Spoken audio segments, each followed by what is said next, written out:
You know, all of these post-resurrection appearances of Jesus, they all slightly differ from one another. But one thing that they all have in common is that at first, the disciples do not recognize him. He's different. Now, you'd expect a lot of confusion on the part of the disciples over these appearances of Jesus. After all, they are experiencing a totally new event.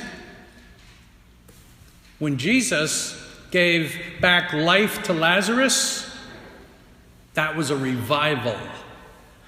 Because Lazarus would sometimes die later on.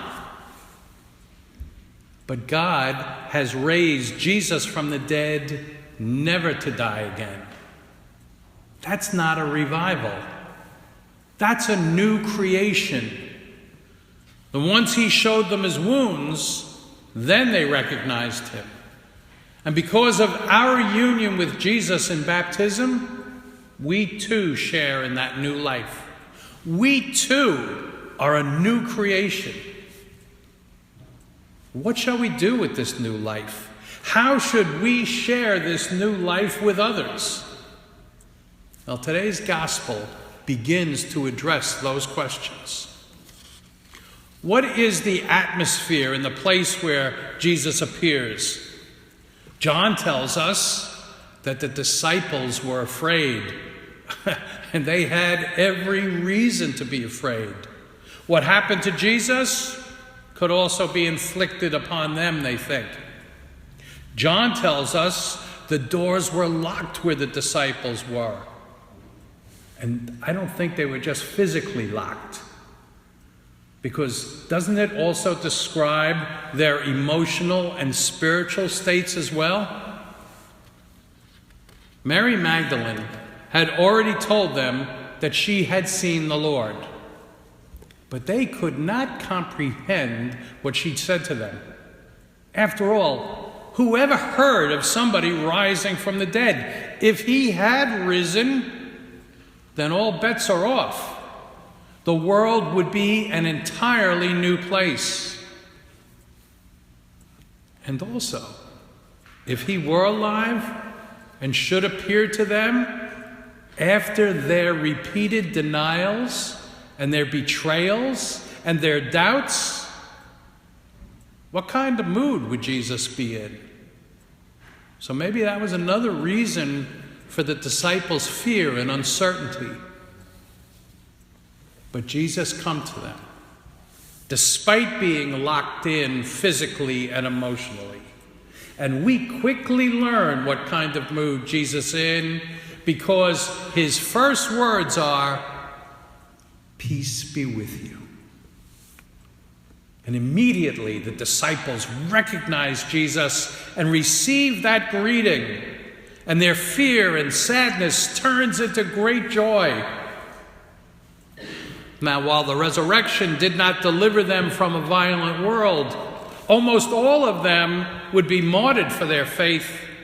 But the community here gives witness to that great joy that their faith had given them. Joy must be the primary characteristic of our Christian community. That should make us ask, when a visitor joins us here for worship or for any church function, would they identify us as a joyful community? Joy is the sign that we are followers of Jesus. And we are supposed to share with one another and with our world that great joy. And that should give us some pause to reflect for a moment. Have I locked myself up? Have I separated myself from Jesus and others? How has sin bound me up in habit and fear and kept out the joy? The resurrected Christ is as present to us in this worship space as he was to those fearful disciples. He says to us, just what he said to them. Peace be with you.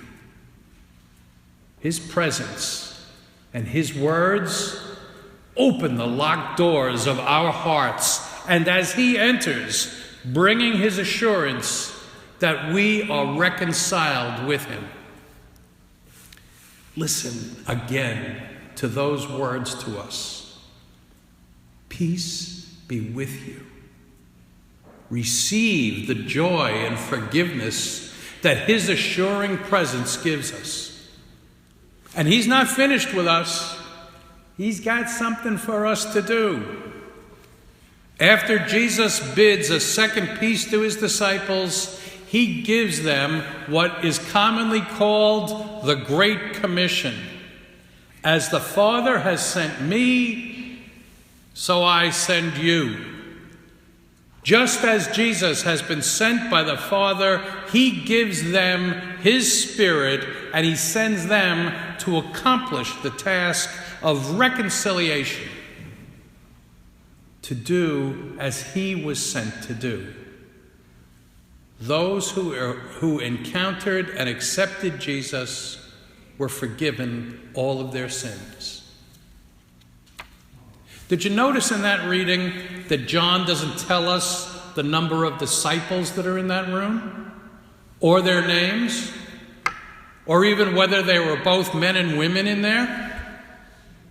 Because that's John's way of telling us to put ourselves with them in the presence of our risen Lord. And will Thomas's eventual presence allow us to voice our hesitation and our concern and our doubts? We stand before Jesus with all of our fears and doubts and faith.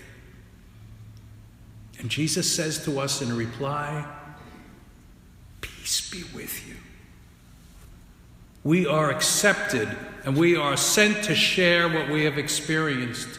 Joy in the presence of the risen Christ. And then we are sent to forgive others, to take that joy, forgive others just as we have been forgiven.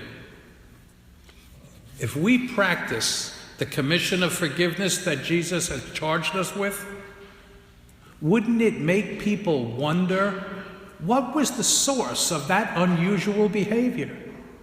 When he breathed on the disciples, he gave us his very Spirit, which is now the reason that we can offer forgiveness, even to our enemies, just like Jesus did. And let's not forget about the one nicknamed Doubting Thomas. It's a shame that he has such a negative reputation, because we doubters, we cheer him on. I say, thank God for Thomas. Thomas has the doubt that any of us would have had upon hearing the unbelievable news of Jesus' resurrection. But still, it is Thomas who gives us voice today as we encounter the risen Christ in his word and in his sacrament. And we say, my Lord and my God. Thomas's doubting and coming to believe is an occasion for all of us.